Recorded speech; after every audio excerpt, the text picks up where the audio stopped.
Selamat datang di Rumah Bahasa.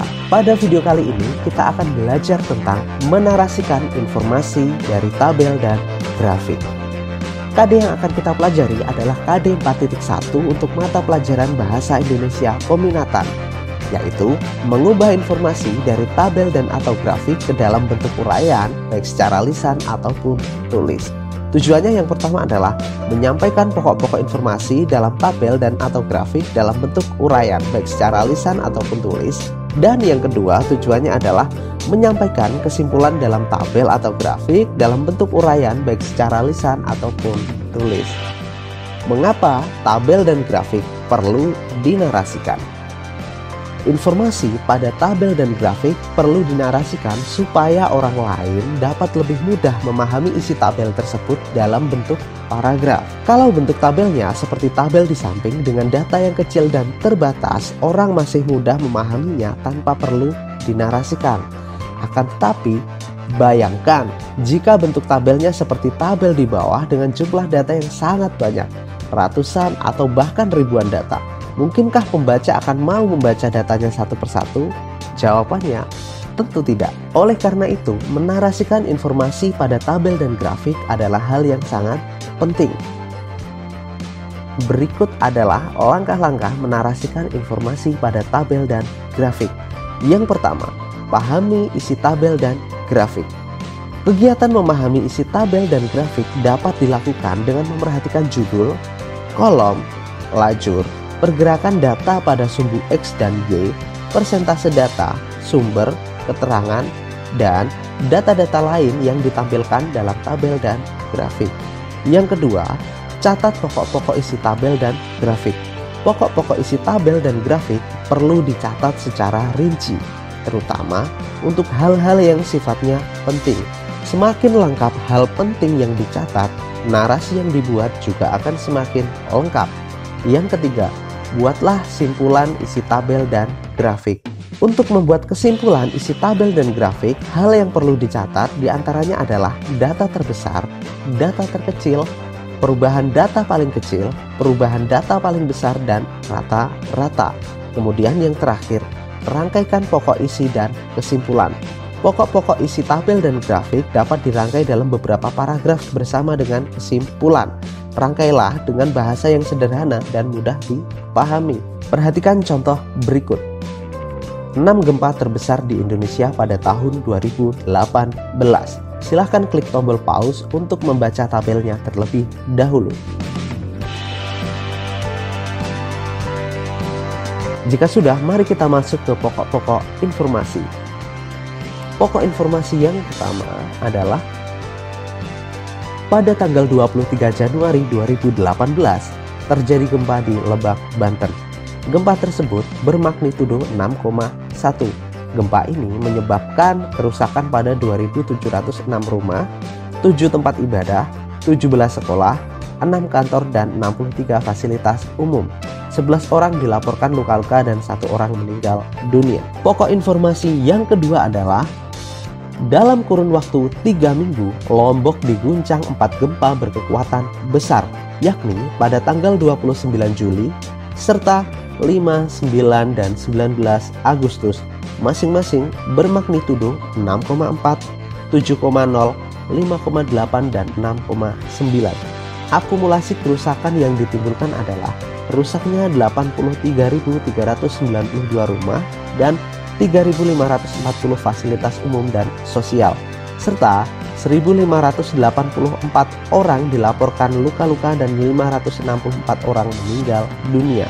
Pokok informasi yang ketiga adalah Palu dan Donggala diguncang gempa sampai 2 kali pada 28 September 2018. Gempa pertama bermagnitudo 6,0 dan yang kedua bermagnitudo 7,5. Gempa Palu dan Donggala diikuti oleh tsunami.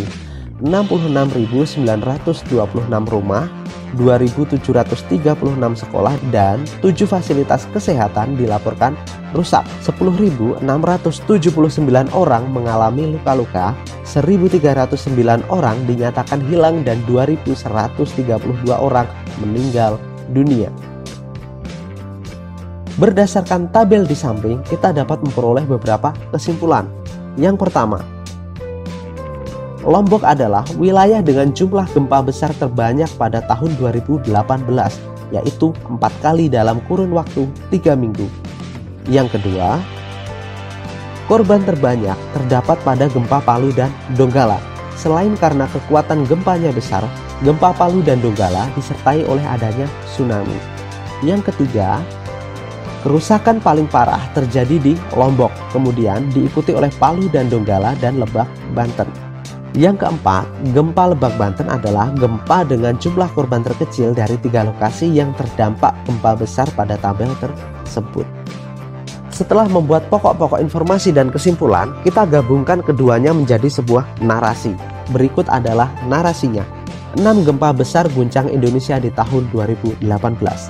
Tahun 2018 dapat disebut sebagai tahun bencana di Indonesia. Setidaknya ada 6 gempa besar yang mengguncang negeri ini di 3 lokasi berbeda. Gempa berskala besar pertama terjadi di Lebak, Banten pada tanggal 23 Januari 2018. Gempa ini bermagnitudo 6,1.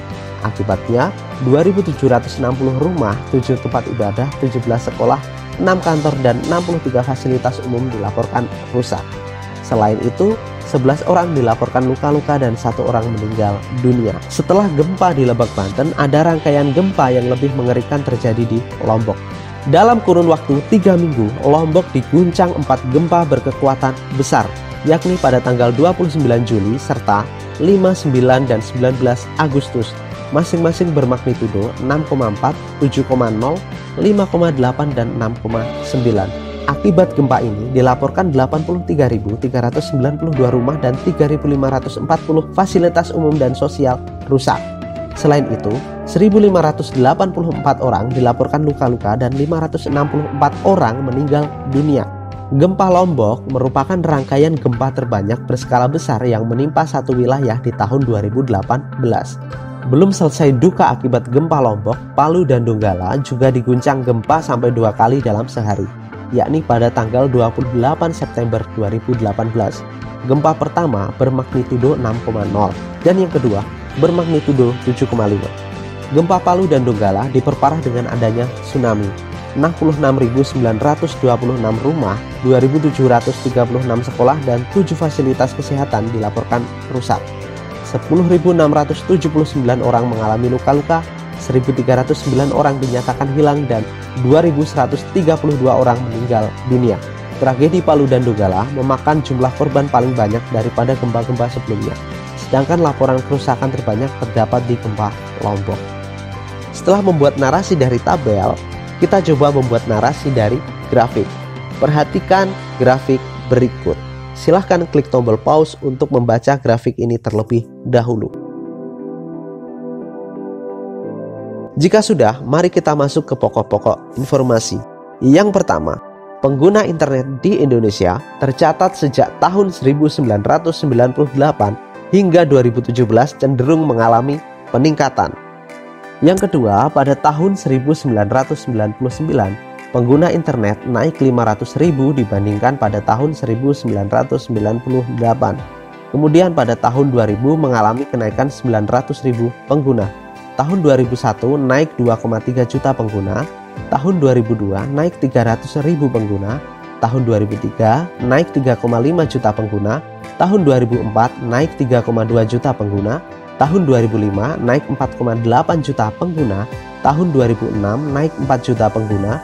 Tahun 2007 tidak mengalami kenaikan. Tahun 2008 naik 5 juta pengguna. Tahun 2009 juga naik 5 juta pengguna. Tahun 2010 naik 12 juta pengguna. Tahun 2011 naik 13 juta pengguna.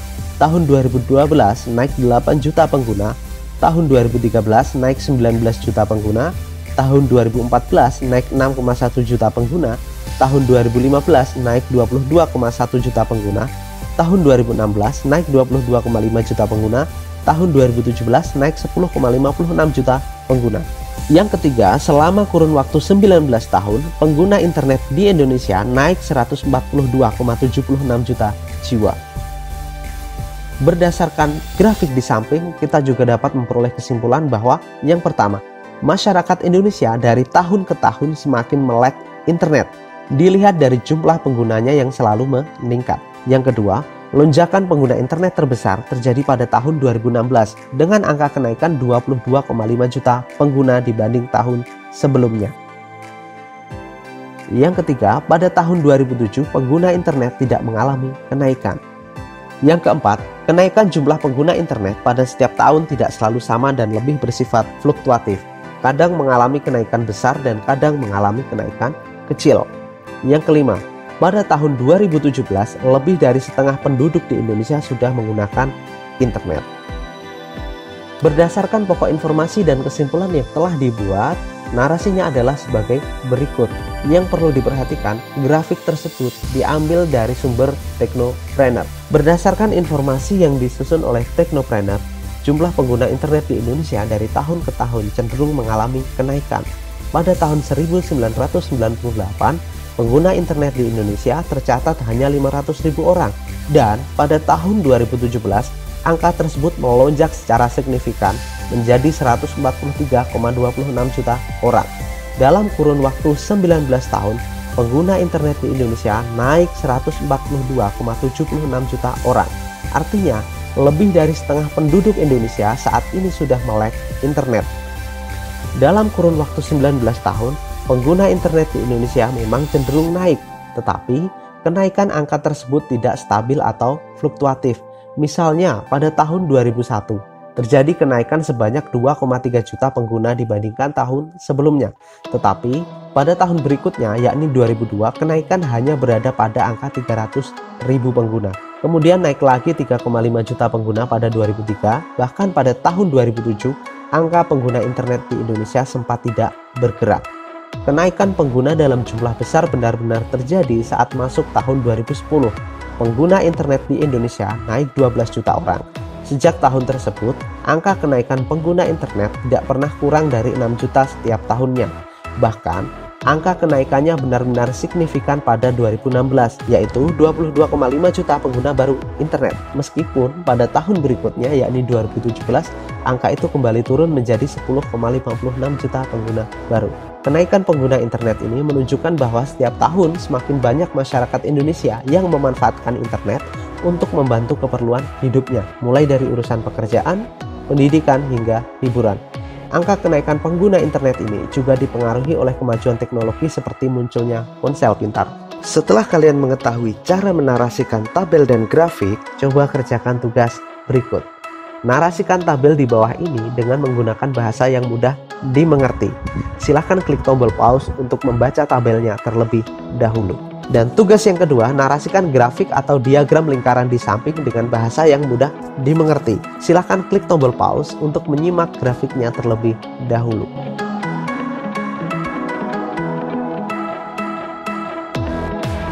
Sebelum meninggalkan video ini, jangan lupa klik tombol subscribe. Jika kalian memiliki pertanyaan, silahkan tulis di kolom komentar. Like dan share jika menurut kalian video ini membantu kalian dalam belajar. Salam literasi.